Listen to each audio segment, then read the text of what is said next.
Alam mo, kapag bumalik ako sa mga laalang pagkabata ko sa probinsya, parang kahapon lang ang lahat. Yung simpleng buhay, yung bang mga bagay dati, Madi, na hindi mo pinapansin pero ngayon, namimiss mo na. Madi, tuwing umaga, gigising ka sa tilaok ng manok at hindi sa alarm clock. Tapos paglabas pa ng bahay mo ay mararamdaman mo agad ang labig ng simoy ng hangin at amoy na amoy mo ang halimuyak ng mga bulaklak at damo na basa dahil sa hamoga.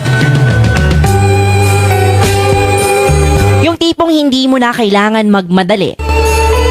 Dati, yung bang walang cellphone na hawak-hawakan, kundi pamalo lang ni nanay kapag late ka ng gumising.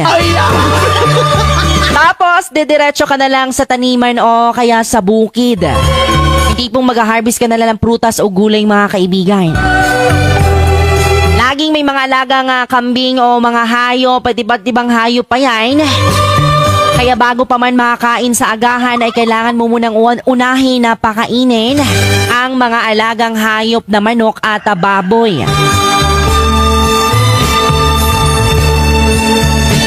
Madi, ang saya ng laro namin noon. Simple lang pero sobrang saya. Yung tipong naglalaro lang kami ng tago-taguan sa may damuhan o di kaya gagawa kami ng mga baril-barilan gamit ang mga sanga at puno ng dahon. Di na kailangan ng gadgets noon, mga kaibigan, kasi sapat na ang kalikasan para mag-enjoy ka. Pagdating mo ng hapon, mag-uuwian ng mga tao galing sa bukid at ang mga kapitbahay, Madi, na halos magkakasabay na kaming maghapunan at sabay nang magkwentuhan hanggang sa aabutin ng dilim. Yung tipong kahit simpleng buhay lang sa probinsya, dama mo ang saya at katahimikan.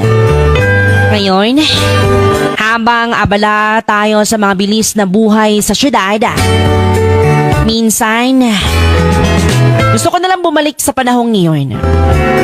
Doon dahil simpleng buhay kung saan walang masyadong iniintindi, kundi kung paano ka lang magiging masaya.